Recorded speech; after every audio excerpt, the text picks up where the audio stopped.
이거 화면 크게 보이시죠? 네, 네. 고객님 어, 실례지만 그 음소거가 가능하면 음소거를 하면 좋을 것 같습니다. 되게 그 노이즈가 크지 않은데 가끔 사람 그 말소리가 조금씩 들려서 네, 감사합니다. 그 말할 때만 켜서 아니면 채팅으로 말해도 되고요. 말씀하시는 건 괜찮을 것 같습니다. 네, 네, 감사합니다. 네, 감사합니다. 네.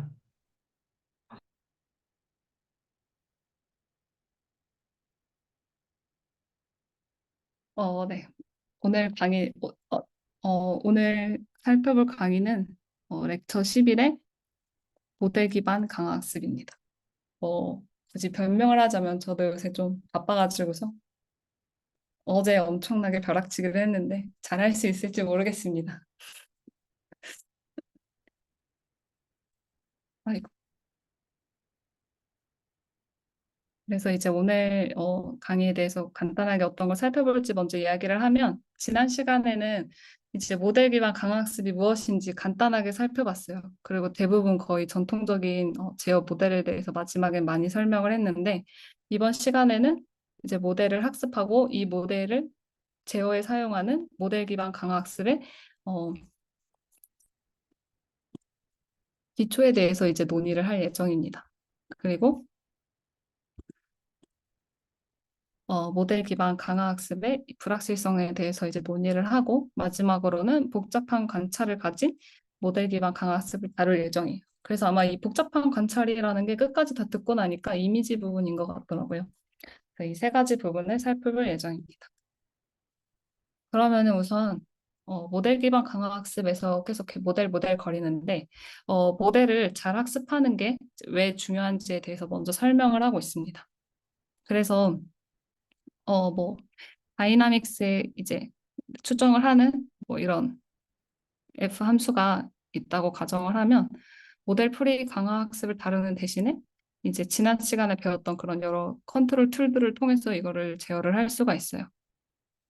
그리고 뭐 이제 뭐 확률적인 경우에 대해서도 설명을 간단하게 하고 있는데 이거는 이제 다음 시간에 배운다고 하니까 여기서는 패스하고 그래서 오늘 강의에서 다룰 대부분의 알고리즘은 뭐 이렇게 타임스텝 T에서의 그 상태와 행동이 있는 이 어떠한 함수 형태의 디터미니스틱한 모델로 이제 제시가 됩니다.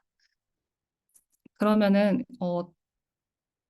이제 데이터로부터 이런 함수를 어떻게 학습을 하고 이를 통해서 우리의 이제 행동을 선택하기 위해 계획을 세울 수 있는지에 대해서 먼저 살펴보고 있습니다.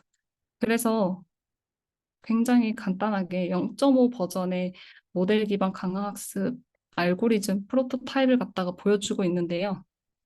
어, 엄청 간단해요. 엄청 심플한데 일부 이제 기본적인 탐색 정책을 갖다가 실행을 해서 데이터를 우선 수집을 합니다.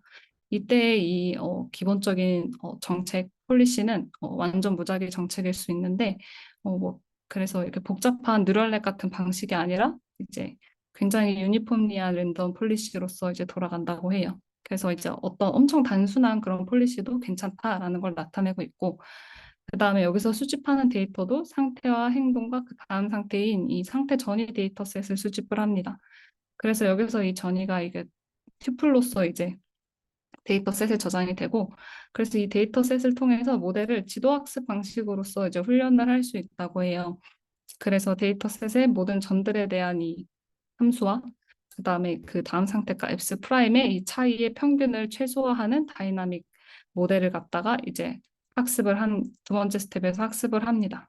그랬을 때 그냥 엄청 짧게 말하는데 뭐 상태가 디스크리트하다면 뭐 크로스 엔트로피 로스를 여기서 사용하면 되고 컨티뉴어스하다면 지금처럼 스퀘어드 에러 로스 쓰면 되고 근데 뭐 일반적으로는 뭐 가우시안 라이클리후드에 대한 네거티브 로그 라이클리후드 뭐 로스를 쓴다 이런 식으로 이제 설명을 하고 있습니다. 그러면서 지난 시간에 다뤘던 알고리즘들 중 하나를 이제 뭐 사용을 해서 그것도 사용을 할 수 있고 그걸 사용해서 어쨌든 액션을 선택하기 위한 플랜을 한다고 해요. 그랬을 때 그럼 이 0.5 버전이 잘 작동하나라고 살펴보면 어떤 의미에서는 굉장히 그렇다고 합니다. 그래서 뭐 고전 로봇 공학이 시스템 아이덴티피케이션이 이런 식으로 작동을 한다고 하는데 저희가 이제 로봇을 안 하시는 분들도 있으니까 여기다가 제가 링크를 달아놨습니다. MIT에서 언더렉투에이티드 수업 시간에 설명을 하고 있는 이 고전 로봇 공학 부분이에요. 그래서 이 부분 참고하시면 되고, 그 다음에 이제 이런 프로세스를 이렇게 사용을 할 때 여기서 가장 잘 작동하게 하려면 중요한 게 아무리 그냥 무작위로 막 아무 랜덤 폴리시나 하는 게 아니라 그래도 뭔가 조금 좋은 기본 폴리시를 잘 설계하면 좋다. 그러면은 잘 작동한다라고 이야기를 하고 있습니다. 그리고 이 방식의 장점은 뭐 물리학 지식이나 아니면은 뭐 시스템 이해를 바탕으로서 이 다이나믹을 직접 표현을 할 수가 있다고 해요. 그리고 상대적으로 적은 수의 파라미터를 직접 피팅할 때 굉장히 효과적이라고 합니다. 근데 이게 딥뉴럴 네트워크와 같은 어쨌든 저희는 지금 배우고 있는 그 강좌의 이름이 딥 레인포스먼트 러닝이기도 하니까 딥뉴럴 네트워크와 같은 대규모의 하이 카파시티 모델에서는 이게 작동을 잘 하지 않는다고 해요. 그래서 왜 그럴까에 대해서 여기서 간단한 예시를 들어서 설명을 하고 있습니다. 그래서 이제 뭐 예를 들어서 이제 우리가 이렇게 산을 돌아다니면서 이 산 정상에 오르고 싶다고 이제 가정을 해볼게요. 그랬을 때 기본적인 이 파이 제로 정책을 실행을 해서 데이터셋을 이제 수집을 합니다.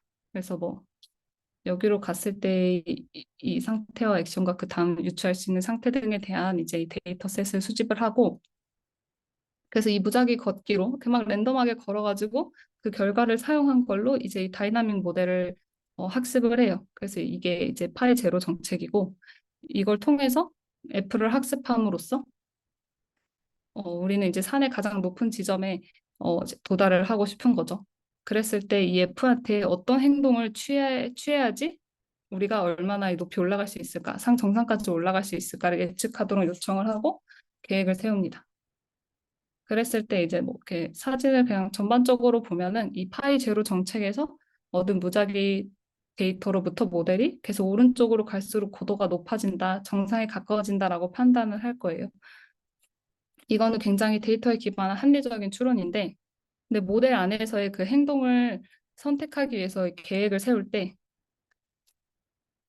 잘못된 예측으로 이제 뭐 굉장히 잘못된 결정을 내릴 수 있습니다. 그렇게 되는 이유는 이제 모델을 훈련시킬 때 사용되는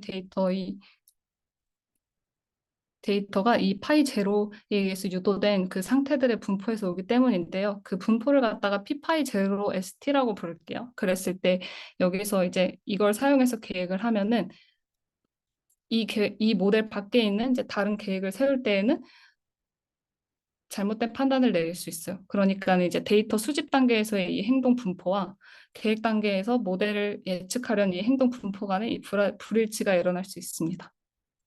그리고 이러한 불일치를 디스트리뷰션 시프트 문제라고 하는데요. 이러한 디스트리뷰셔널 시프트한 문제 때문에 이게 잘 작동을 하지 않는다. 이 0.5 버전이 잘 작동을 하지 않는다고 합니다.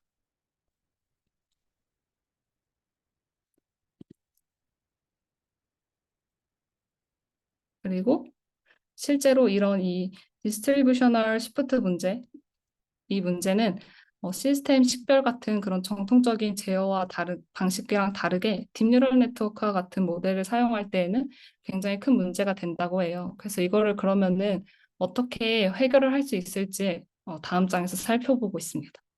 그래서 이거는 이제 앞서 봤던 0.5를 조금 수정을 했어요. 조금 수정을 해서 디스트리뷰션 시프트 문제를 완화하는 방법을 생각을 해보면 이 방식이 대거와 굉장히 유사하다고 합니다. 대거는 저희가 렉처 2에서 그 렉처 2 슈퍼바이즈드 러닝, 이미테이션 러닝을 할 때 잠깐 살펴봤던 부분인데요. 대거도 보면은 굉장히 유사해요. 그래서 뭐 이렇게 정책을 실행을 하고 한 정책의 상태 분포를 이제 다른 정책의 상태 분포와 동일하게 만들 수 있을까에 대해서 데이터를 이렇게 추가로 여기도 수집을 하고 근데 진짜 레이블을 얻으려면은 그 휴먼 익스퍼트한테 여기서는 이렇게 물어보죠. 근데 이제 모델 기반 강화 학습에서는 휴먼 익스퍼트한테 물어보진 않습니다.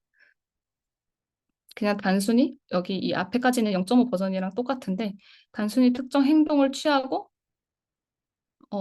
특정 상태에서 다음 상태를 관찰을 할 수 있게 돼요. 그러니까 이렇게 더 많은 데이터를 수집을 할 수 있게 되는데, 간단하게 먼저 살펴보면은, 이제 앞에서 봤던 것처럼 기본 정책 실행에서 이제 데이터를 수집을 하고 동력학 모델을 학습을 한 다음에 이걸 가지고 행동을 선택하기 위해서 계획을 세워요. 그리고 이런 행동들을 갖다가 이때 이 선택된 행동들을 갖다가 실행을 하고 그 결과의 데이터를 데이터셋에 추가를 합니다. 그 다음에 이렇게 추가를 한 다음에 다시 더 많은 데이터를 수집하기 위해서 이렇게 또 다시 재훈련을 시작을 해요. 이게 바로 모델 기반 강화학습의 여기서 말하는 1.0 버전에 해당이 됩니다.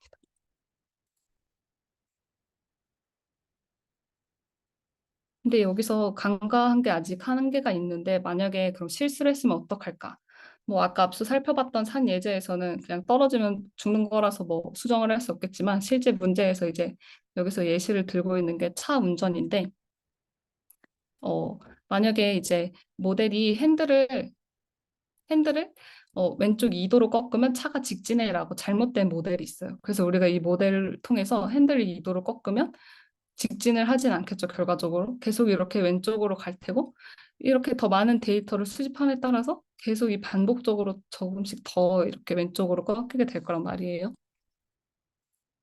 그랬을 때 이렇게 전체 모델이 다 업데이트 되기까지 이 모든 과정을 갖다가 기다리기보다는 그 실수가 발생하는 그 순간에 딱 차가 직진으로 갈 거라 기대했는데 왼쪽으로 틀었다는 걸 모델이 틀게 됐다는 걸 안 순간 바로 이 실수를 이제 수정할 수 있는 방법에 대해서 여기서 설명을 하고 있습니다. 그래서 더 나은 방법은 이제 행동을 취한 결과로 실제 발생한 상태를 보고 계획을 실행하는 대신에 새로운 상태에서 이제 실제로 무엇이 일어나는지를 이제 관찰을 하는 거예요, 모델에게. 이거를 갖다가 여기서는 이제 모델 베이스드 강화학습의 1.5 버전이다라고 하고 있고 우리가 알고 있는 이 MPC라고 불리는 방법과 기본 아이디어가 동일합니다.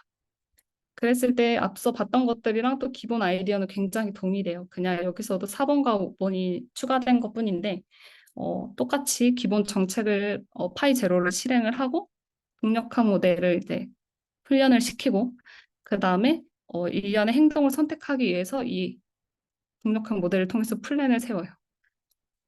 그랬을 때 여기서 첫 번째 계획된 행동만 실행을 합니다.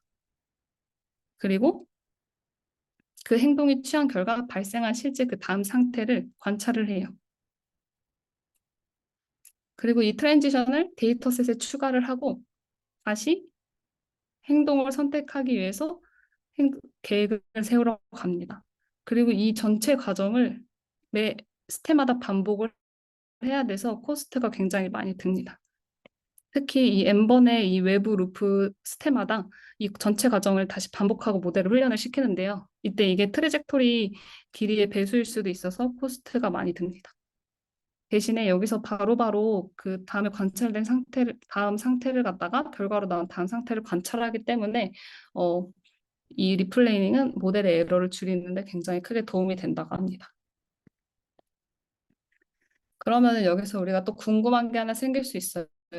리플레이닝 하는 제 계획을 세우는 게 굉장히 모델 에러를 줄이는데 도움이 되는데 그러면은 그러한 리플레이를 어떻게 짜는 게 좋을까? 얘를 어떻게 세운다는 걸까라고 했을 때, 더 많이 리플레인을 할수록 각각의 한 번 스텝에서의 그 플랜이 완벽할 필요가 없습니다. 즉 여기서 발생되는 공수가 굉장히 줄어든다는 건데요. 그래서 굉장히 이제 리플레인이 많을수록 개별 플레인이 완벽할 필요가 없고, 그 다음에 실제 구현에서는 이 플랜을 세우는 부분이 굉장히 훨씬 더 짧은 호라이즌을 사용을 한다고 해요. 여기서 이 짧은 호라이즌을 사용한다고 하는 게 예전에는 뭐 여기서 이제 시작을 해가지고 여기까지 갈 때 이 한 번의 긴 호라이즌을 가야 된다면 굉장히 힘들었겠죠. 실수를 수정도 못하고. 근데 만약에 여기서 여기 골까지 갈 때 중간에 여러 서골들이 있다면 여기에 가서 이 짧은 호라이즌 안에서 학습을 하고 그다음에 여기서 그 다음 플랜을 세워서 가고 서클로 가고 이런 식으로 조금 더 짧은 텀으로 훨씬 더 가까운 미래에 집중해서 계획을 세우고 다시 그 가까운 그 미래에 도달했을 때 다시 플랜을 세워서 실수를 수정하고 하면서 골까지 도달을 할 수가 있다고 합니다. 그래서 여기서는 실제로 랜덤 샘플링 방식도 잘 동작을 한다고 해요.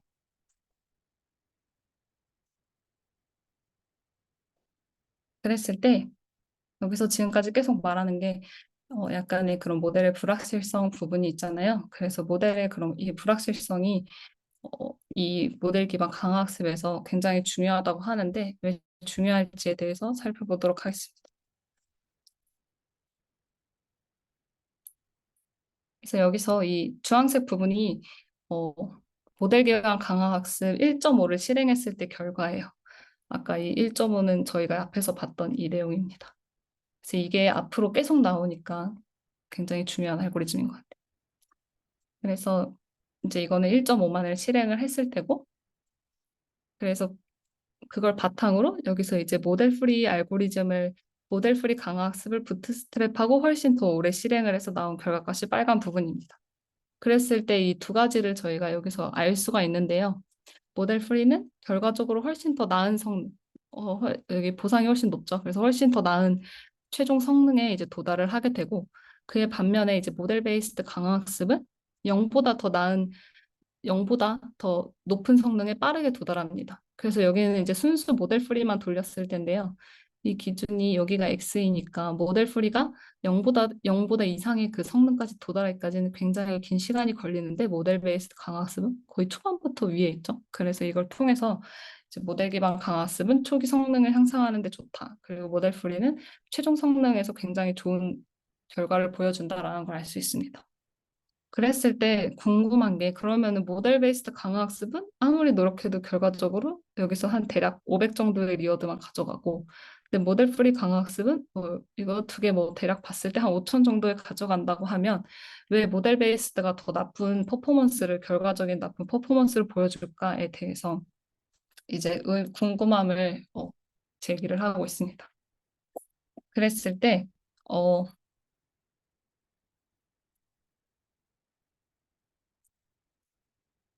반복적으로 데이터 수집을 포함하는 그 모델 베이스드 강화학습은 다음과 같은 이런 챌린지가 있다고 해요. 그래서 초기에 이 데이터 양이 적을 때는 오버피팅이 되면 안 되고 나중에 데이터 양이 많아질 때에는 이제 그 데이터 양을 감당할 수 있는 하이 커퍼시티가 유지가 돼야 된다고 합니다. 그래서 이 둘 사이의 균형을 맞추는 게 굉장히 어렵다고 해요. 그래서 모델을 사용해서 추가적으로 데이터를 계속 모델에 수집을 해서 디스트리뷰셔널 시프트 문제를 완화를 할 수 있지만 어쨌든 초기에 데이터 성능도 좋아야 되고 데이터가 추가돼도 하이 카파시티가 유지가 돼야 된다고 합니다. 그래서 만약에 여기서 하이 카파시티가 초기에는 만약에 데이터가 적으면 성능이 나빠서 온전히 탐색을 잘 못한다고 해요. 그래서 탐색을 잘 못하면 안 좋은 결과를 유도하겠죠. 그래서 그러면은 이러한 성능 차이가 실제로 발생하는 이유가 뭘지 조금 더 자세히 살펴보면 어 제가 이 그래프 혹시 네, 제가 조금 헷갈렸었던 부분이긴 한데 그 피규어 볼 때 빨간색이 MBMF라 그래서 저는 이제 모델 베이스로 약간 프리 트레이닝을 하고 초반 성능을 좀 모델 베이스로 빠르게 수렴시키고 빠르게 좀 성능을 만들고 그다음에 이제 그 성능을 바탕으로 익스플로레이션을 좀 더 잘하면은 모델 프리로 더 빠르게 뭔가 도달할 수 있다 이런 식으로 받아들였었거든요. 그리고 그 X축이 로그 스케일이니까 저게 되게 차이가 크다라는 식으로 말했던 것 같아가지고 네, 맞아요. 그 X축이 로그 부분이 스케일이라서 네, 뒤에 차이가 나와요. 굉장히 큰 거고 네, 여기서는 이 논문에 이 교수님 논문에 있는 예시를 갖다가 보여준 그래프여서 네. 그냥 자세히 보면은 그냥 모델 베이스드만 했던 이 초록 색깔 함수가 있고 그다음에 이 모델 베이스드와 모델 프리를 같이 섞었던 이 논문에서 제안한 이 빨간색 그래프가 있고 순수 모델 프리 방식으로만 이렇게 동안 그래프가 따로 비교되어 있습니다. 그 그래서 모델 베이스 말씀하신 네. 네, 네. 그 네. 빨간색 부분은 그러면 모델 베이스는 저기서 끝나고 모델 프리만 사용하는 거예요? 아니면 다이나믹스 환경의 다이나믹스를 이제 배워서 그것도 이제 프리에 활용을 하는 제가 이 논문을 읽어보진 않아서 정확하진 않은데 저는 그래서 여기까지는 모델 베이스드로 쓰고 이후부터는 모델 프리로 썼다라고 이해를 했거든요. 음. 아, 그래서 말씀하신 대로 네. 그래서 초기 성능에 대한 비교도 여기 같이 들어가는 것 같아요.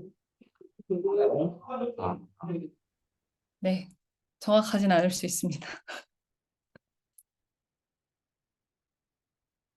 그래서 계속 이야기를 해보면 아무튼 이런 성능 차이가 이제 발생한 이유가 뭘까에 대해서 이 오버피팅 문제로 귀결이 된다고 하고 있어요. 그래서 제가 이 그래프 설명하는 걸 완벽하게 이해를 못했는데 혹시 제 설명이 잘못되거나 부족하면 추가 설명해 주시면 감사드리겠습니다. 그래서 이 그래프를 보면은 이제 뭐 직선에 이렇게 노이즈가 추가된 점들의 집합을 가지고 있어요. 그래서 그리고 매우 강력한 이제 뭐 어떤 함수를 갖다 피팅을 해서 이 파란 색깔의 이 직선을 이제 얻는다고 했을 때 모델 베이스드 강화학습에서는 실제 모델을 통해 가지고 이제 계획을 세우는데 모델이 이렇게 양의 방향으로 플러스 방향으로 긍정적인 오류를 범하면 보상에 대한 예측이 그러니까 실제보다 이게 만약에 실제인데 실제보다 엄청 높아지게 되면 플래너는 이제 잘못된 경로를 이제 선택을 할 수 있다고 해요. 그래서 모델이 너무 낙관적으로 이 보상을 이제 예측을 해버리면 플래너는 이거를 믿고 그런 경로를 선택을 하는데 어쨌든 이 예측이 실제보다 엄청 과하게 과장이 되어 있기 때문에 기대했던 리워드는 얻지 못하고 오히려 이제 오버피팅 돼서 비효율적인 결정을 내리게 된다고 합니다. 그러면 이러한 문제를 갖다가 적절한 불확실성 추정이 이제 해결에 도움을 준다고 해요. 그럼 여기서 이제 적절한 불확실성이 무엇인지에 대해서 설명을 하고 있습니다. 그래서 불확실성 추정은 타임스텝 t와 타임스텝 t에서 상태와 행동에 대해서 그냥 그 다음 타임스텝 t 플러스 1의 그 단일 상태 하나를 예측하는 게 아니라 그러니까 ST에서 이 단일 하나의 ST 플러스 1을 예측하는 게 아니라 모델이 이게 불확실성하다는 그 아래 가정 아래에서 도달 가능한 이 ST 플러스 1 이거에 이제 이 분포를 예측을 하는 방식이라고 합니다. 그랬을 때 이 그래프를 통해서 간단하게 이제 살펴보면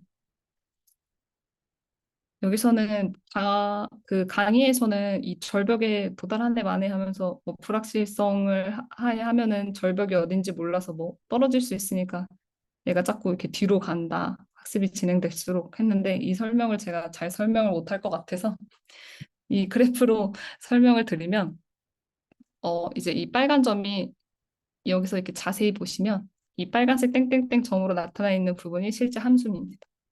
그래서 fx는 x sin x 함수이고 그 다음에 이 빨간색 점들이 실제 관측된 값들입니다. 실제 관측된 데이터 포인트들이고 여기서의 이 파란색 선들이 프리딕션 값입니다.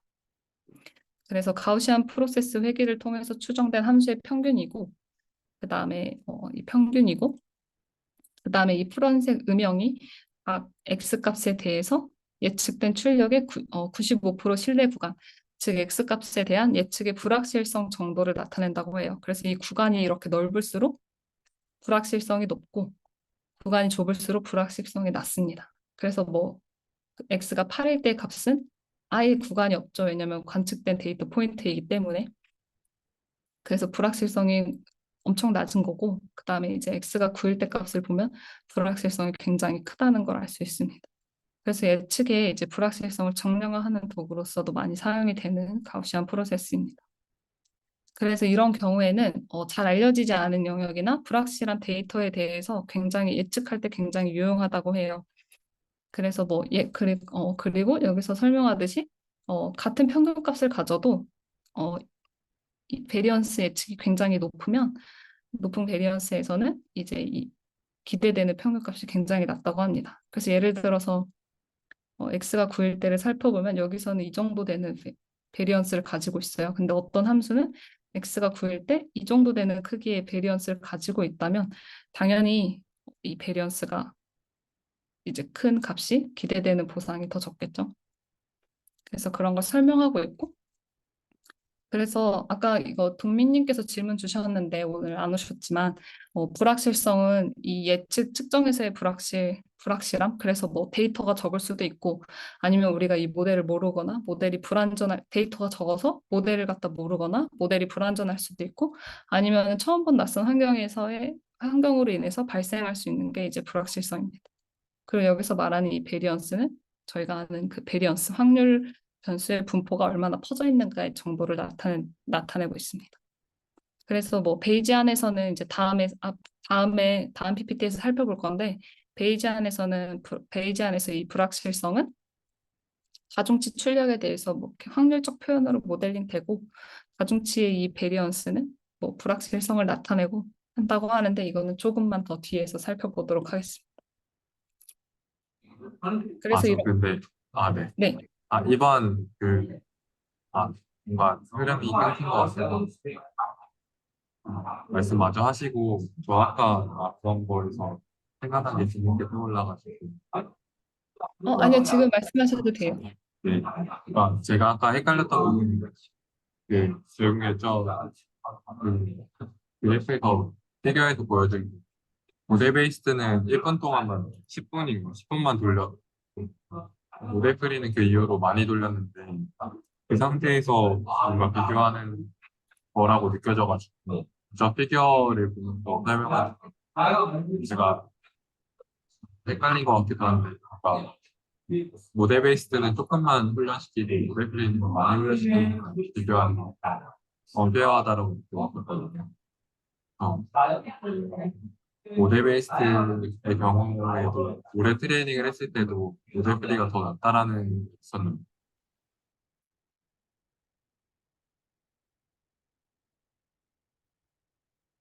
제가 모델 베이스드로 오래 트레이닝한 결과값을 논문을 본 적이 아직 없어가지고서 제가 정확하게 설명을 못 드리겠는데 어쨌든 이거는 이 논문에서 나온 값은 그거를 함께 썼던 거랑 그다음에 혼자 썼던 거랑 그건 따로 모델 프리만 썼던 거 이렇게 비교를 하고 있는 걸로는 알고 있습니다.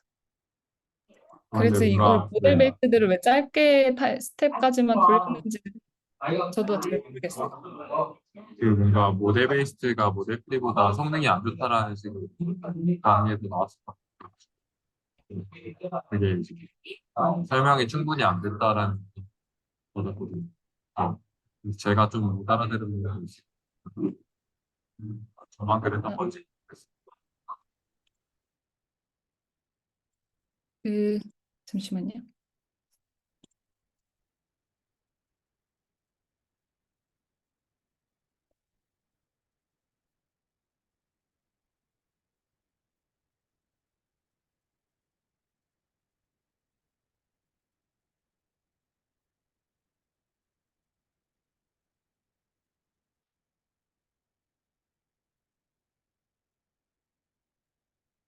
그래서 여기서 제가 느끼게 말하는 그냥 그 성능이 안 좋다는 어쨌든 최종 성능 부분인 거고 어쨌든 이 시작하는 부분에서의 그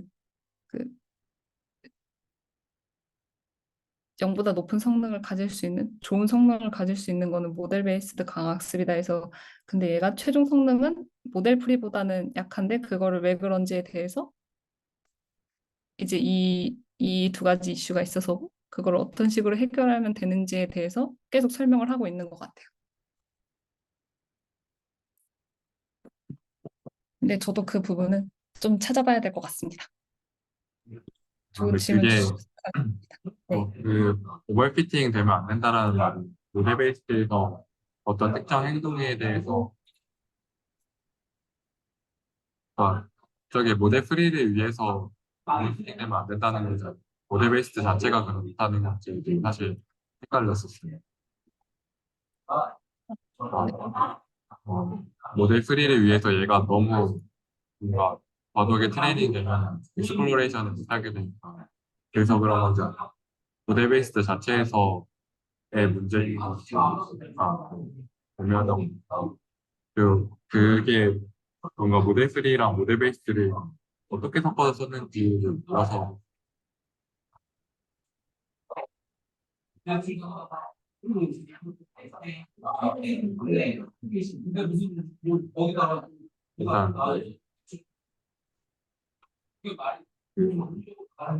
그 논문을 좀 더 보거나 해야지 네, 논문을 좀 봐야지 알 것 같은데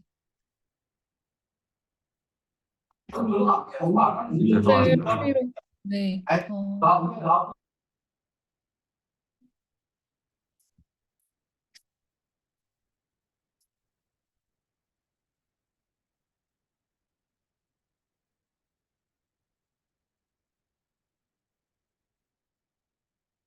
저는 이건 제가 방금 찾은 이 논문이고요.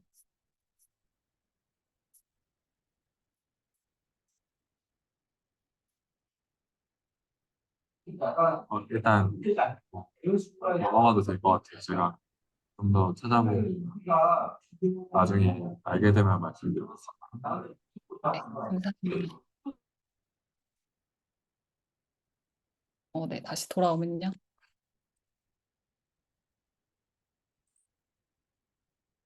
그랬을 때 이 추정치, 이때 이 불확실성 추정치를 갖다가 이 알고리즘에 적용하는 부분을 보면은 실제로 이 3번 스텝에서 이제 적용을 한다고 해요. 그래서 특정 다이나믹스 하에서 높은 리워드를 이제 가질 수 있는 그 행동만을 여기서 이제 취하게 되는데 이 방식이 익스플로이팅을 문제를 피하는 데도 도움이 되고 결과적으로는 이제 뭐 적응도 잘하고 더 좋다고 합니다. 그래서 이제 뭐 어떤 행동이 갑자기 이렇게 절벽에서 떨어지거나 하는 그런 예상치 못한 결과를 초래하는데 높은 위험을 가지고 있는지를 판단하는데 이 불확실성을 추정하는 인식하는 이 강학습이 굉장히 도움이 된다고 해요.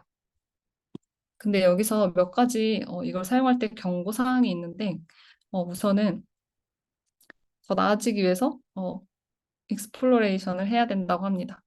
어, 그래서 뭐 예를 들어서 불확실성을 너무 예측 불확실성으로 인해서 여기서 떨어질까 봐에 대한 그 위험 회피로 탐색을 여기서 끝낼 수도 있잖아요. 불확실성 추정을 해서 이 베리언스가 너무 크다 보면 그렇게 되면은 원하는 값까지는 근처에는 도달하지 못했기 때문에 탐색이 이제 부족한 경우가 발생할 수 있는데 그런 경우를 이제 대비해서 익스플로어를 조금 더 적절히 해야 되고 그래서 불확실성을 인식한 탐색이 이 탐색을 해치지 않도록 해야 됩니다.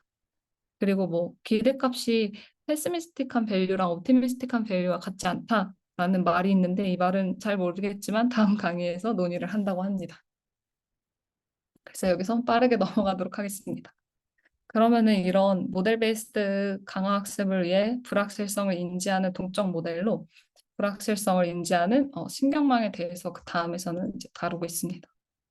그러면은 이제 어떻게 불확실성을 인지를 하는 모델을 가질 수 있을까라고 했을 때 첫 번째 아이디어로는 출력 분포의 엔트로피를 사용하는 방법이 있다고 합니다.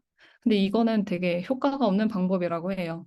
그래서 왜 그런지 설명해 보면 이렇게 상태와 행동을 입력으로 받아서 학습되는 이렇게 신경망이 있습니다. 그랬을 때 여기선 출력으로 그 다음 상태에 대한 확률을 출력하는 이 예측 모델을 만들었을 때 이 예측의 불확실성이 존재를 한다고 해요. 그래서 뭐 계속 앞에서부터 봤던 뭐 이거에 대한 간단한 설명인데 뭐 디스크리트한 액션이라면 소프트맥스 분포를 사용할 거고 그랬을 때 출력은 이제 뭐 모든 가능한 단 스텝에 대한 로깃이다. 그리고 컨티뉴어스하다면 멀티베리언트 가우시안 분포를 쓸 테고 이때의 아웃풋은 민과 베리언스다라고 합니다. 그랬을 때 그럼 왜 이것만으로 왜 이 방식만으로 출력 엔트로피를 사용하는 것만으로 왜 충분하지 않을까라고 하면 익스트라폴레이션 문제가 있기 때문이라고 해요. 이거 한국말로는 좀 특이한데 어쨌든 잘못된 외사파 문제가 있다고 합니다. 그래서 제한된 데이터로 새로운 상태와 새로운 행동에 대해서 예측을 시도할 때 이게 정확하지 않을 수 있다고 해요. 즉 오버피팅할 수가 있다고 하는데 모델이 경험하지 못한 상황에 대해 예측할 때 불확실성이 잘못 계산돼서 잘못된 예측을 할 수 있게 됩니다. 그래서 만약에 오버피팅을 상상해 볼 때 이 그래프가 또 나오는데 이 모델의 예측 이 모델의 이 분산이 어떨까에 대해서 여기서 이제 생각해 보면 이 파란 곡선이 이제 모델의 그런 예측을 나타내고 모델은 모든 지점에서 이 y에 대한 평균과 분산을 출력을 한다고 해요. 아웃풋으로 출력을 한다고 했을 때 훈련 데이터를 보면 훈련 데이터는 굉장히 이제 확신에 찬 예측을 보여주지만 테스트에서는 굉장히 부정확하게 됩니다. 잘못된 종류의 불확실성을 이렇게 예측을 할 수 있다고 해요. 그래서 어, 예측하기에 잘못된 종류의 불확실성에 대해서 이제 설명을 할 때 그런 불확실성에는 어떤 종류가 두가 있는지에 대해서 살펴보고 있습니다. 그래서 첫 번째로는 스태티스티컬한 불확실성이 있고 그 다음에 두 번째로는 모델 불확실성이 있다고 합니다.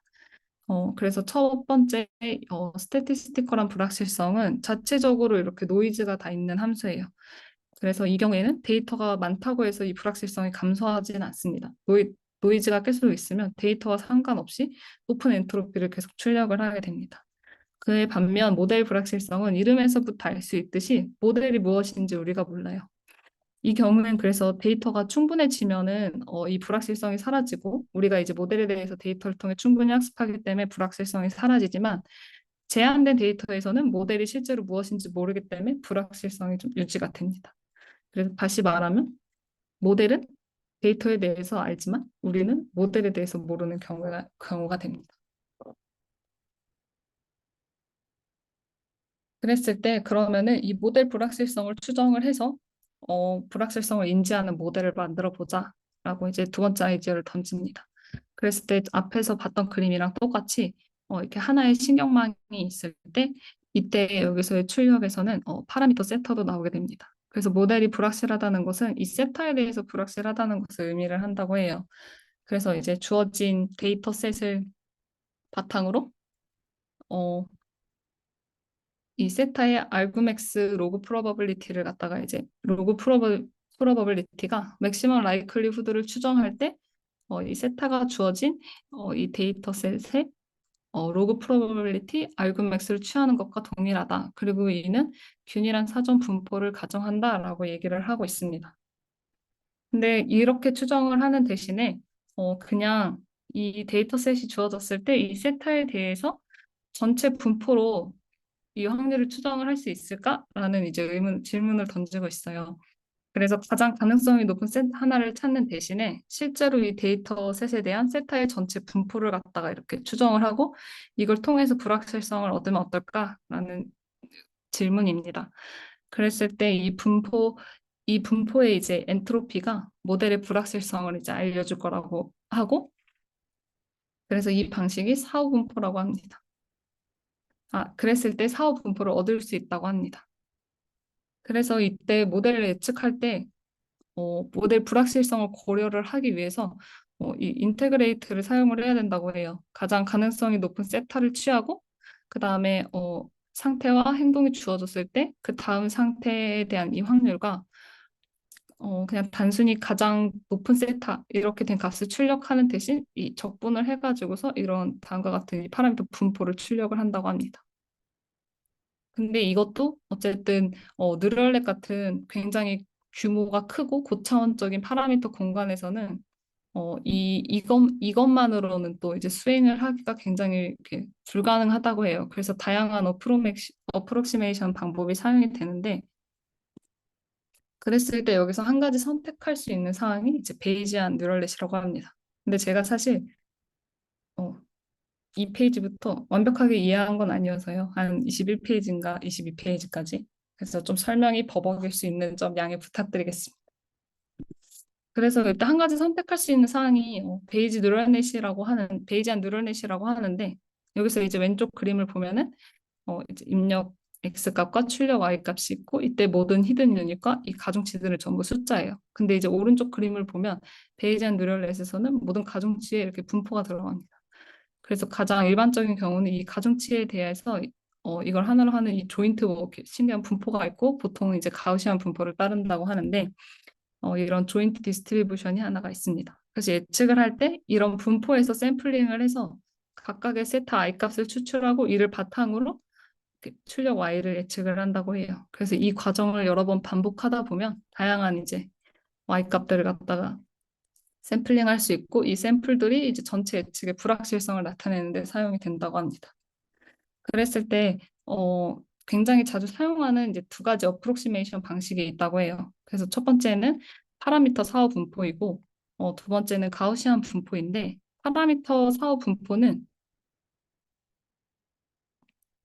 잘 모르겠지만 강의에서 설명하고 있는 대로만 설명을 하면 모든 이제 어쨌든 이 데이터 셋이 주어졌을 때 이 세타에 대한 이 확률 분포를 독립적이거나 마지널한 분포의 곱으로 추정을 한다고 합니다. 그래서 모든 가중치가 굉장히 이렇게 무작위하게 분포가 되지만 그때 이 모든 서로 다른 가중치와는 독립적으로 또 분포가 된다는 걸 의미를 한다고 해요. 그래서 이거는 어, 굉장히 계산이 간단하고 실용적이라서 자주 사용하는 방식이라고 합니다. 그리고 두 번째로는 어, 이제 주변 분포를 가우시안 분포로 나타내는 방식인데 가중치에 대해서 평균값과 분산을 학습해서 모델이 데이터에 얼마나 확신하는지 불확신하는지를 함께 고려를 할 수 있게 한다고 해요. 그래서 이제 기대되는 가중치와 가중치에 대한 그 불확실성을 평균과 분산으로 이제 나타낼 수 있다고 합니다. 그래서 뉴럴넷은 단순히 하나의 이 고정된 가중치 값을 학습하는 게 아니라 이 가중치가 가능한 값들에 대한 이 전체 분포를 학습을 하게 되고 불확실성을 인식하는 모델을 만드는 이제 굉장히 합리적인 방법이라고 합니다. 그래서 모델 기반 강화학습에서처럼 불확실성이 좀 중요한 역할을 하는 상황에서는 굉장히 유용하게 사용할 수 있는 방식이라고 합니다. 그래서 조금 더 자세한 어, 사항을 알고 싶으면 이 논문을 참고를 하라고 했고요. 그다음에 이 베이지안 뉴럴넷에 대해서는 조금 더 자세히 다음 시간에 베리에이션 인퍼런스에 대해서 살펴보면서 알려주신다고 합니다. 그랬을 때 모델 베이스드 RL에서 더 잘 작동하는 방법에서는 이제 부트스트랩 앙상블이 있다고 해요. 그래서 이제 앞에도 살펴봤던 거랑 차이점이 있다면 앞에는 하나의 신경망을 사용했는데 여기는 부트스트랩 앙상블은 이름처럼 어, 주어진 이 상태와 행동을 기반으로 이 다음 다음 상태를 예측하기 위한 이 확률 분포를 제공하기 위해서 여러 다른 이런 뉴럴넷들을 훈련을 시키고 다른 뉴럴넷들을 이제 훈련을 시킵니다. 그래서 이 모델 앙상블을 훈련을 시킨다면 여기서 이제 나온 값들이 무엇인지를 이제 투표를 할 수 있고 이걸 값들을 결과적으로 이 투표의 분산이 어, 이제 불확실성의 추정치가 된다고 합니다. 그래서 이거를 이제 식으로 나타내면 이 델타 분포들의 혼합으로 추정을 하는 것과 동일하다고 해요. 그리고 여기서 이 델타가 불확실성 척도를 나타낸다고 합니다.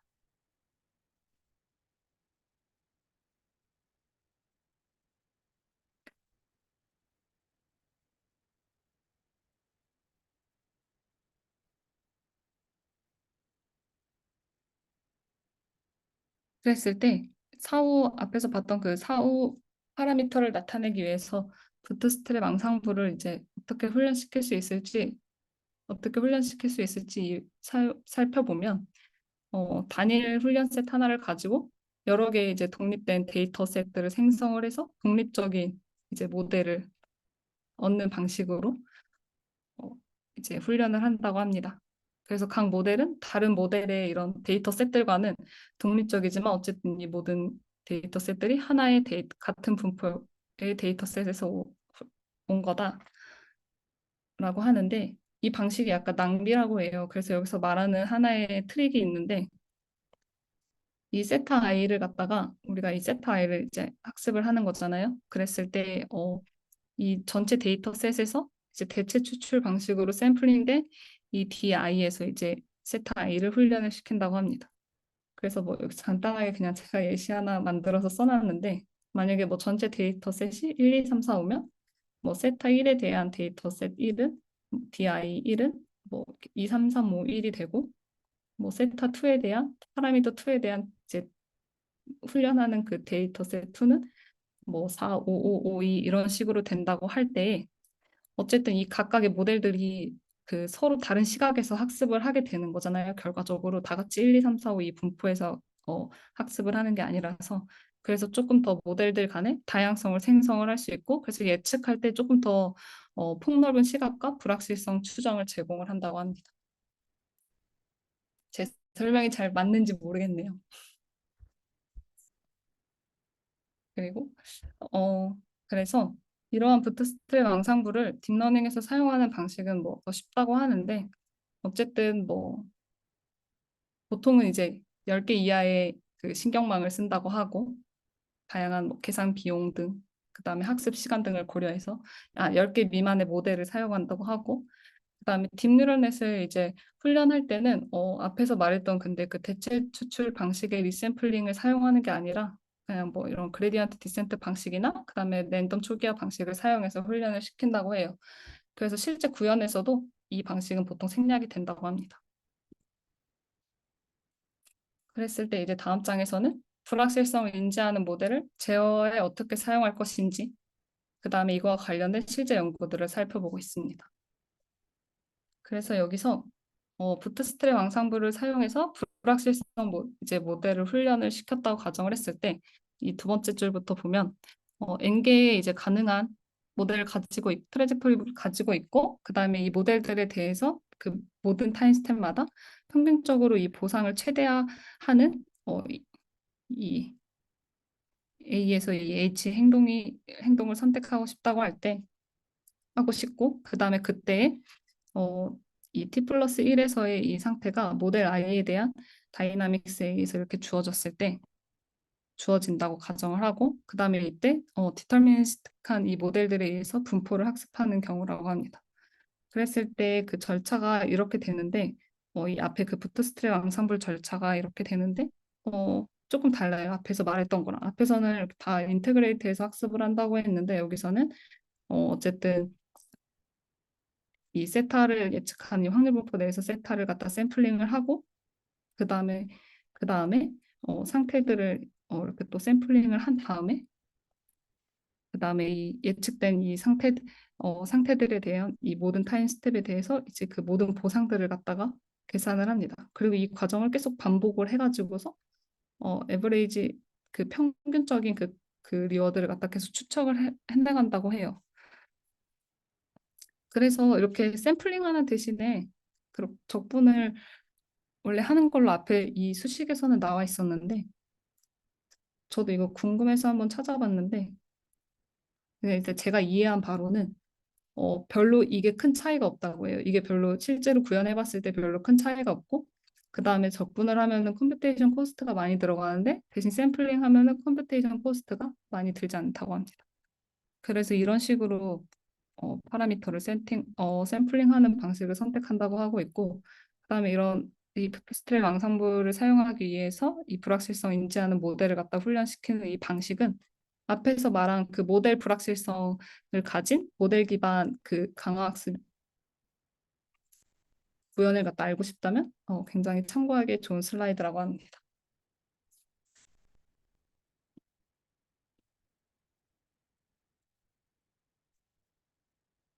그래서 이제 이거에 대해서 어, 제 설명이 맞을까요? 근데 네, 잘해주시고 계신 것 같습니다. 네, 답변 감사합니다. 그래서 이제 앞에서 봤던 이 알고리즘 1.5가 계속 나온다고 했잖아요. 그래서 잘 보이시는지 모르겠는데, 네. 이 1.5 버전이 보상이 0에서부터 500까지 어떻게 올릴 수 있는지를 우리가 모델 베이스드 강화학습을 통해서 이제 확인을 했어요.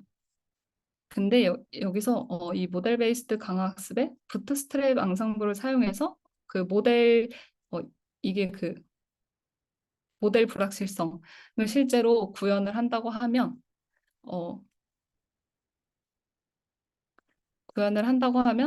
1.5랑 그 1.5 앞에서 봤던 이 알고리즘이랑 유사한 시간 동안에 보상을 6천까지 얻을 수 있다고 합니다.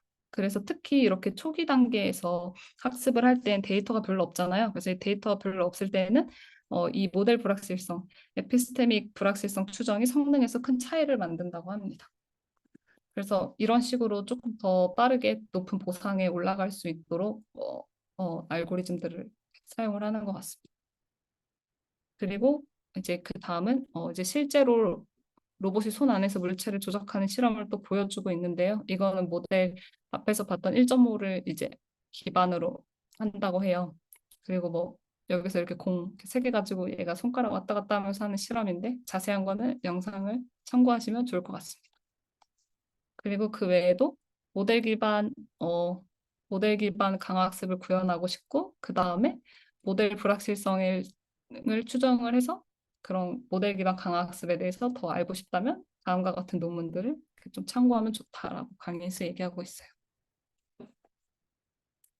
그래서 마지막으로 여기서 이제 좀 더 복잡한 관찰해서 이미지를 이용한 모델 기반 강화학습에 대해서 설명을 하고 있습니다. 그래서 우리가 이제 이전까지 얘기했던 모든 알고리즘은 ST와 AT를 예측한 형태의 모델을 ST와 AT로부터 이 ST 플러스 1을 갖다 예측하는 형태의 모델을 다 가지고 있었어요. 그리고 그런 상태들을 통해 계획을 세웠는데 이거를 이미지로 하면 굉장히 어렵다고 합니다. 그래서 그 이유가 첫 번째는 높은 차원을 가지고 있어서 어렵고 그 다음에 많은 중복성 이슈가 있다고 해요. 그래서 이 왼쪽에 있는 게 그 유명한 아타리 게임의 그 브레이크아웃 게임인데 그 이 벽돌 깨기 게임이잖아요. 그랬는데 이제 이것들을 학습을 한다고 했을 때 이거 하나하나의 이 다 픽셀들 단위로 쪼개는데 굉장히 그냥 다 똑같잖아요. 까만 배경으로. 그렇기 때문에 이런 상태들의 중복 정보가 상태에 너무 많아서 어렵다고 합니다. 그 다음에 굉장히 부분적으로 관찰 가능성을 가지고 있어요. 굉장히 포셜 observability한데 따라서 이제 아타리 게임에서 한 프레임을 관찰을 하면은 이 공이 얼마나 빠르게 움직이는지 아니면 어떤 방향으로 움직이는지를 알지 못할 수 있다고 합니다. 그래서 이제 이미지를 다룰 때는 partially observed Markov decision process를 다룬다고 해요. 그래서 이 그래프가 이 POMDP를 나타내는 그래프인데 뭐 간단하게 설명하면 이거는 저희가 강의 렉처 2에서도 봤고 언제죠? 언제 또 한 번 본 적이 있는데 이전 상태와 이전 행동을 고려를 해가지고 다음 이 상태의 분포와 상태에 따라서 다음 상태의 분포와 다음 상태의 분포와 그 다음에 그 상태에 따른 관찰 분포를 가지고 있고 이미지를 가지고 이제 그 가지고 있는 뜻인데 이미지를 가지고 강화학습을 할 때 우리가 이제 이 관찰과 행동은 아는데 이 전체 상태는 알지 못해요. 그래서 상태 공간에서 이런 트랜지션 다이나믹스를 배우고 싶지만 실제로는 이 ST 플러스 1이 다 무엇인지 모르기 때문에 이런 식으로 나눠서 학습을 한다고 합니다. 그래서 ST가 주어졌을 때의 그 OT에 대한 그 확률에서는 고차원적인 걸 되게 잘 처리하지만 템포럴 다이나믹스를 처리하지 않아도 되고 그 다음에 ST와 AT가 주어졌을 때의 그 ST 플러스 1을 나타내는 확률은 굉장히 다이나믹스를 잘 다루지만 고차원적인 문제는 잘 못 다룬다고 합니다. 그래서 이러한 역할 분리를 통해서 실현 가능한 모델 기반 강화 학습을 이제 이미지 데이터를 가지고서는 제공을 하게 된다고 합니다. 그러면은 먼저 여기서 스테이트 스페이스, 레이턴트 스테이트 스페이스 모델에 대해서 살펴보게 되는데요. 이때 두 가지 객체를 이제 먼저 알 수 있습니다. 그래서 ST가 주어졌을 때 그 관찰되는 그 OT의 그 확률에 대해서는 상태 ST가 이미지에 어떻게 매핑이 되는지를 알 수 있는 observation 모델이라고 하고 그 다음에는 이제 관찰되지 않는 이 스테이트 스페이스의 다이나믹스를 알 수 있다 해서 다이나믹스 모델이라고 하고 그 다음에 이 상태에 따라서 보통 보상이 달라지기 때문에 어, 상태와 행동이 주어졌을 때 이 보상을 예측하는 확률도 배워야 됩니다. 그래서 이때는 또 이 상태를 모르기 때문에 보상이 어떻게 의존하는지를 알 수 없다고 합니다. 어쨌든 이 세 가지 객체를 고려를 해야 된다고 하는데 그랬을 때 어떻게 훈련을 시킬까를 살펴보면 이것도 역시 두 가지 방식이 있다고 해요. 그래서 만약에 fully observable한 모델이면 그냥 maximum likelihood 사용을 해가지고 n개의 다른 이 트랜지션 데이터를 가지고 이제 각 이 확률들을 뭐 최대화를 하면 돼요. 근데 여기서 보고 있는 것처럼 이 레이턴트 스페이스 모델을 가지고 있다면 당연히 여기서 앞에서 봤던 이 observation 모델과 다이나믹스 모델이 있을 테고 그 다음에 이 두 가지의 로그 확률을 최대화를 해야 되고 여기서 만약에 보상을 추가하고 싶다면 이제 보상을 또 추가를 할 수도 있습니다. 그랬을 때 여기서의 문제는 이 S를 우리가 다 모른다고 하는 거예요. 이 상태들을 우리가 다 모른다는 건데 상태를 모르기 때문에 이 기대값을 취해야 합니다. 그래서 이 기대값은 우리가 이제 훈련 트래젝토리에서 알려지지 않는 상태들의 분포에 대해서 이제 취해진다고 합니다.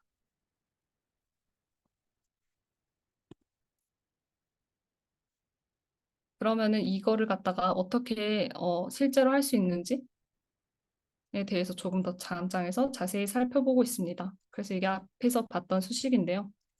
이걸 통해서 근사적 사후 분포를 학습을 할 수 있다고 해요. 그리고 근사적 사후 분포는 어, 이 사이라는 사이로 파라미터가 되고 표기는 q 사이로 한다고 합니다. 그랬을 때 근사적 사후는 이제 지금까지 본 이 관찰과 행동들에 의해서 주어진 이제 지금까지 본 관찰과 행동들에 의해 주어진 이 ST 분포를 제공하는 또 다른 신경망으로 인코더라고 여기서는 부르고 있습니다. 그랬을 때 이제 또 여기서 말하는 이 두 가지 종류의 어, 어프록시메이션 사후, 어프록시메이트 사후 방식이 있는데요. 먼저 살펴보면 첫 번째는 어, 풀 스무딩 포스테리얼이라고 해서 지금까지 본 모든 관찰과 행동이 주어졌을 때 타임 스텝 t에 대한 상태와 타임 스텝 t 플러스 1에 대한 상태를 갖다가 이제 어프록시메이트 포스테리어를 하는 방식입니다. 그래서 이 방식은 모든 타임 스텝에서의 그 관찰과 행동을 고려하기 때문에 시간에 걸친 상태 변화가 굉장히 이름에서처럼 스무딩하고 그래서 이 레이턴트 스테이트 스페이스의 전체 구조를 잘 파악을 할 수가 있다고 해요. 왜냐하면 모든 관찰과 행동을 다 고려를 하기 때문에. 그래서 원하는 양을 정확하게 제공을 할 수 있지만 아무래도 계산은 엄청 복잡하다고 합니다. 그에 반해서 이제 싱글 스텝 인코더는 각 타임 스텝 t에서 관찰된 그 값에 주어졌을 때 ST를 독립적으로 추정하기 때문에 어, 계산이 굉장히 편하고 빠르지만 과거의 관찰이나 과거의 행동들 이 전체들을 다 고려하거나 미래의 상태 변화들을 고려하지 않아서 조금 덜 정확한 추정이 된다고 해요. 그래서 여기서는 미래의 상태와 그 다음 미래 상태 변화까지도 추정을 하고 있다면 여기는 딱 하나만 추정하고 있기 때문에 네, 조금 더 이 정확도가 떨어진다고 합니다. 그래서 이러한 이 사후 분포를 갖다가 실제로 훈련시키는 방식에 대해서는 앞에서도 얘기했던 베리에이셔널 인퍼런스를 이해하는 게 중요하는데 이거는 다음 시간에 조금 더 자세하게 다룬다고 합니다.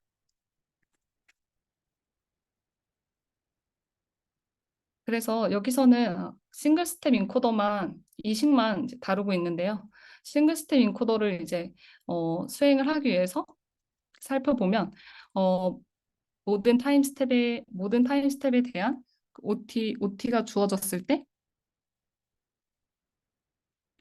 이제 예스트를 큐에서 샘플링을 하고 그 다음에 어,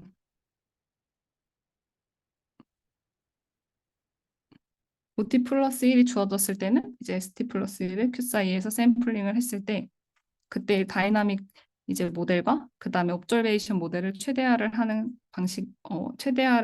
하는 게 계속 지금까지 봤던 오브젝티브 펑션입니다. 어, 그랬을 때 어, 굉장히 좀 단순한 그런 방식으로 이 q 사이를 갖다가 디터미니스틱하다고 나타낼 수 있는데 어, 여기서 이 단순한 방식은 얘가 뭐 풀리까지는 아니어도 거의 완전히 관찰되었다고 하면 이 디터미니스틱 인코더를 사용을 할 수 있다고 해요. 그래서 이 디터미니스틱 인코더를 사용을 해가지고 이 q 사이를 다시 나타내면 이 델타 함수로 이렇게 표현을 할 수 있고 결과적으로 어, 이 델타 함수는 이 식과 동일하다고 합니다. 그래서 디터미니스틱한 인코더를 갖다가 사용을 하게 되면 ST를 G 사이로 대체할 수 있고 그 다음에 디터미니스틱하기 때문에 한 OT에서 하나의 그 ST만 추출을 하기 때문에 기대값이 이 식에서 제거가 됩니다. 그랬을 때 이제 나온 이 오브젝티브 펑션이 이렇게 다음과 같은데요. 그래서 이제 이 오브젝티브 펑션은 파이와 사이에 대해서 그 모든 트래젝토리에 대한 합계와 타임 스텝에 대한 합계에 이제 이 두 로그 프로버빌리티를 최대화하는 것이에요.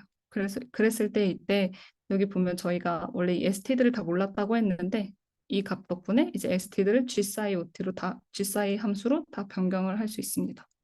그랬을 때 이 두 번째 항은 일종의 오토 인코더라고 생각할 수 있어요. 그래서 이 이 G 사이 OT가 주어졌을 때 결과적으로 다시 OT를 갖다가 복원을 하는 거니까 그렇게 볼 수 있고 그다음에 이것도 어쨌든 다이나믹을 따라야 된다는 거를 강제하는 걸로 볼 수 있습니다. 그래서 이거를 나중에는 이제 최적화를 하기 위해서 전체를 백프로파게이션을 할 수도 있고 그다음에 여기서의 모든 것은 이제 미분 가능하게 됩니다.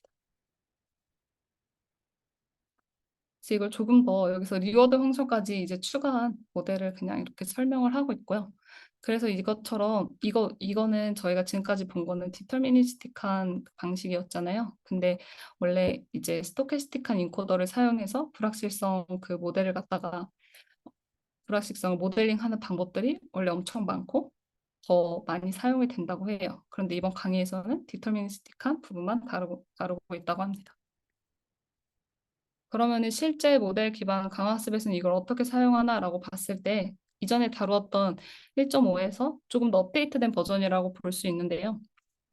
어, 우선 이렇게 상태가 들어간 값들을 전부 다 관찰로 바뀌고 그랬을 때 그냥 빨리 살펴보면 그냥 뭐 이 파이 제로 정책으로 데이터셋을 이렇게 또 수집을 하고 그 다음에 여기서 그 다이나믹 모델과 그 다음에 리어드 모델, 옵저베이션 모델, 그 다음에 인코더로 이제 백프로파게이션 통해서 학습을 하고 그 다음에 이걸 통해서 이 모델을 통해서 행동을 이제 선택하는 그 플랜을 행동을 선택하는 플랜을 짜게 되고 첫 번째 행동을 이제 수행을 하고 그 다음 이제 관찰 OT를 갖다가 OT를 관찰을 하고 그 다음에 뭐 이렇게 다시 또 거기서 나온 트랜지션을 데이터셋에 추가를 하면서 이 방식을 계속 반복을 한다고 합니다.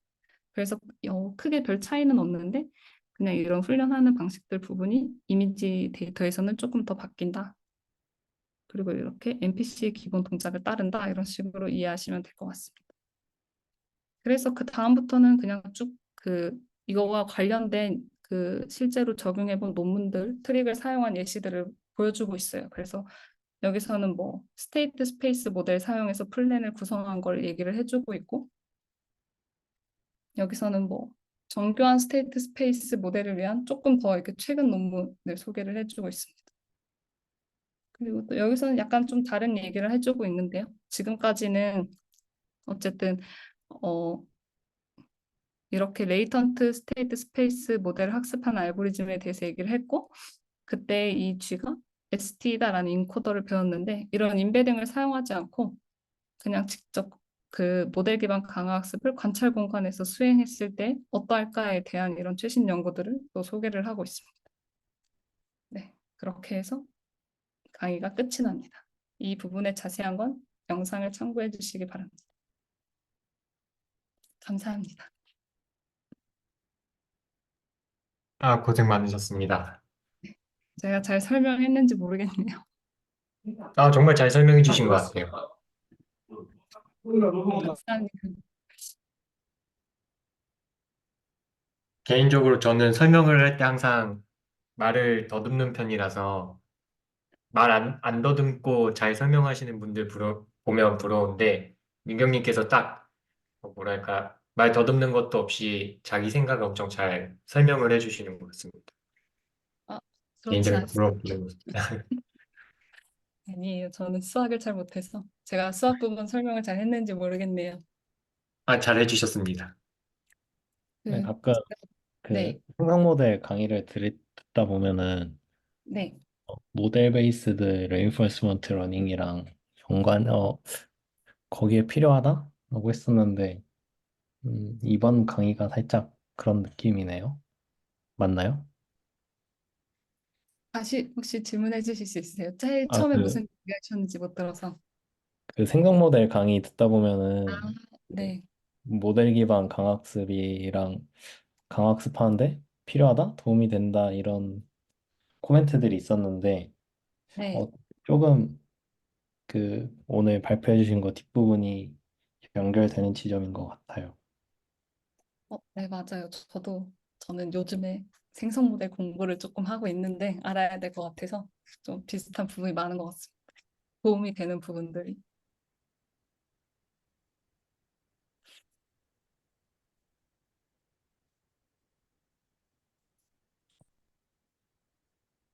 좋은 코멘트 감사합니다.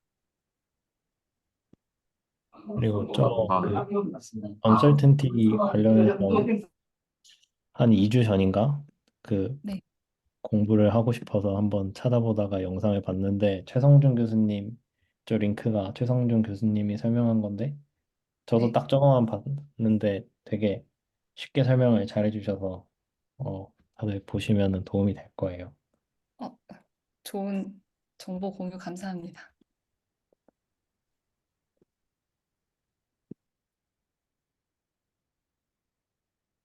네, 저희 딱 이번 강의에서 설명했던 키워드들을 딱 얘기를 하고 있네요.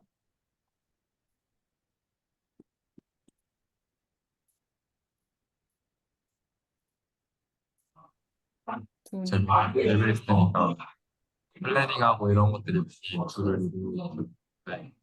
확률 네. 확률 문제 재밌네요.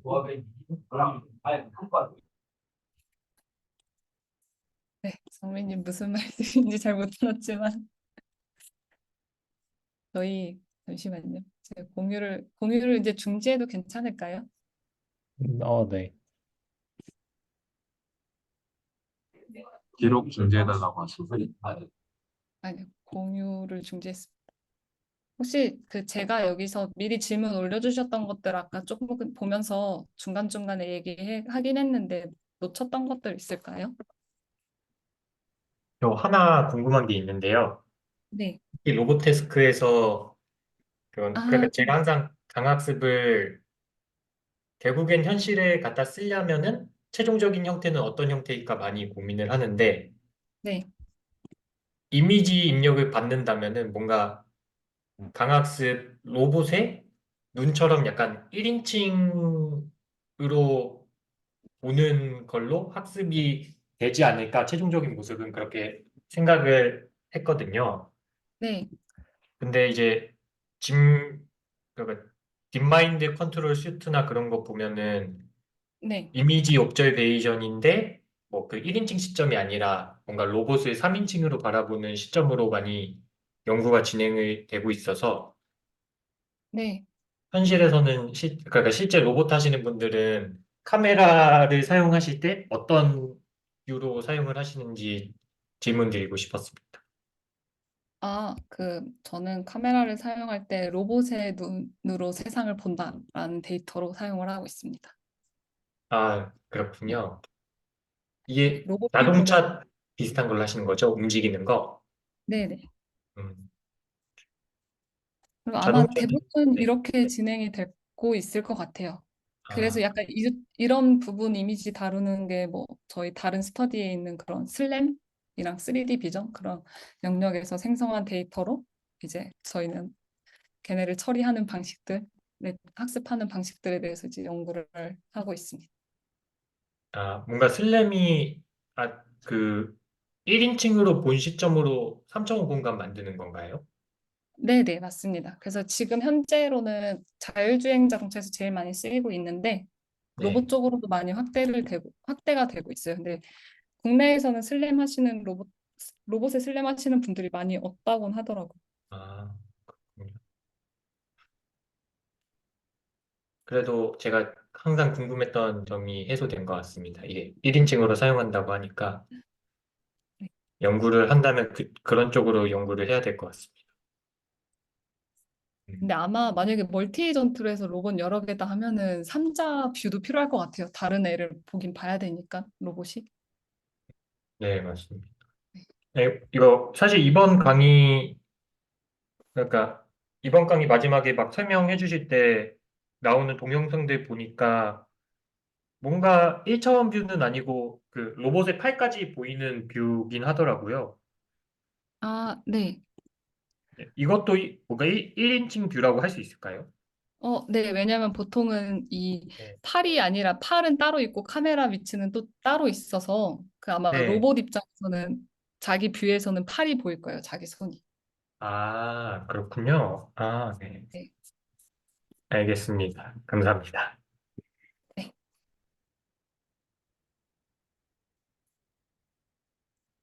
이거는 근데 저 혼자 생각한 건데 네.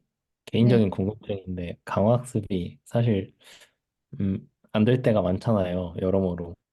맞아요. 그 실제 돈을 벌 정도로 잘 하긴 어렵던데 어, 미래 로봇을 다 광학속으로 제어를 할까요? 아니면 옵티멀 컨트롤을 써서 할까요? 근데 또 생각을 했을 때 그 로봇에 들어오는 여러 센서나 입력들을 처리하는 거는 요즘은 다 뉴럴 네트워크를 써서 그 뉴럴 네트워크로 프로세싱한 정보들을 다시 잘 활용하고자 한다면은 그 동작을 하는 것도 저는 뉴럴넷 형태로 가져가는 게 유리하지 않을까라고 생각을 했거든요. 그래서 강학습이 그런 면에서 옵티멀 컨트롤보다 옵티멀 컨트롤 잘 모르지만 좋지 않을까라고 생각을 했는데 공부하고 과제하면서 해보니까 너무 안 되는 게 많아서 한번 질문해 봤습니다. 그래서 그 제가 디스코드에 그 뭐지 자료 공유하는 채널에 얼마 전에 공유했었는데 그 뭐지 잠시만요. 그 보스턴 다이나믹스 영상인가요? 네네. 그 보스턴 다이나믹스에서도 원래 얘네가 그런 옵티멀 컨트롤 같은 전통 컨트롤만 했잖아요. 그래서 그걸로 네. 굉장히 스팟이 잘 움직이잖아요.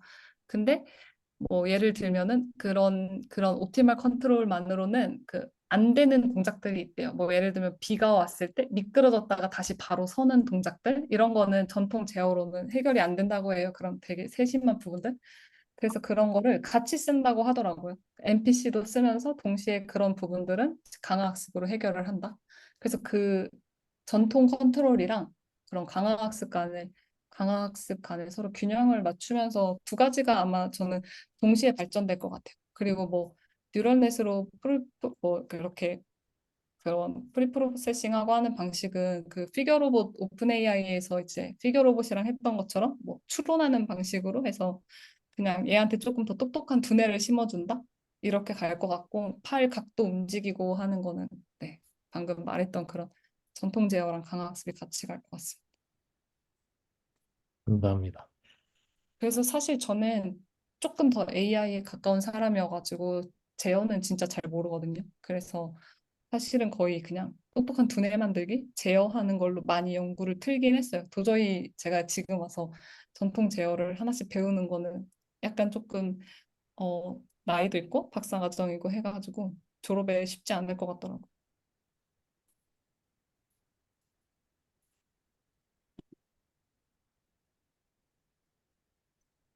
저도 뭐지, 강학습이 현실에서 사용됐으면 좋겠다는 바람을 가진 사람으로서 강학습이 엄청 매력적으로 느껴졌던 부분이 하나 있는데 지금 다 지도학습으로 많이 하잖아요. 네, 근데 강학습에도 지도학습처럼 데이터를 모아서 학습하는 분야가 오프라인 RL이라고 있는데 맞아요. 예, 그게 지도학습이랑 가장 큰 차이점은 지도학습은 데이터를 생성한 그 사람 그 이상으로 뭐 딥러닝이 학습할 수 없다. 딱 데이터 수집한 사람까지가 최대다 이런 관점이 많은데 오프라인 안에를 보면은 데이터를 모은 정책보다 더 좋은 정책을 찾아낼 수 있더라고요. 그래서 데이터를 뭐 랜덤 정책으로 이렇게 데이터를 다 수집해도 어느 정도 좋은 정책을 찾을 수 있고 또 어느 정도 미디움한 정책으로 데이터를 수집했더라면은 뭐 엑스퍼트에 가까운 뭐 성능을 보인다거나 그런 식으로 데이터를 수집한 정책보다 더 좋은 정책을 찾을 수 있다는 게 강학습의 장점인 것 같아요. 그래서 제가 오프라인 RL은 잘 모르는데 그러면은 수집한 데이터만 사용하는 건가요? 아니면 수집한 데이터도 사용하면서 또 그 환경하고 상호작용도 하는 건가요? 아, 오프라인 RL 자체는 수집한 데이터만 사용하는 거를 목표로 하고 그 가정은 수집한 데이터로만 학습을 할 수 있다.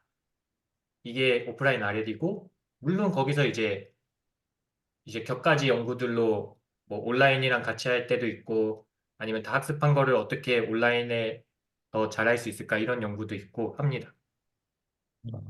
감사합니다. 아, 네. 그래서 저희 아마 마지막 강의 그 다음에 저희가 발표는 안 할 것 같은데 그때 보면 오프라인 강화 학습도 여기서 설명을 하고 있어요. 저희 스터디 끝나면은 계속 들으실 건가요? CS 2파로? 다들. 저는 계속 들을 겁니다. 저 그런 게 아까워가지고 끝까지 들으려고. 저도 들은 게 아까워가지고 맞아요. 뒷부분이 진짜 재밌는 내용 같은데. 혹시 소프트웨어 크리틱은 다 하셨나요? 전 사실 그 줌 들으면서 놀리는데 한참 돌아가더라고요. 아, 과제 이야기 빨리 하고 끝내볼까요, 그러면? 아, 네. 좋습니다. 다들 참여하실 건가요?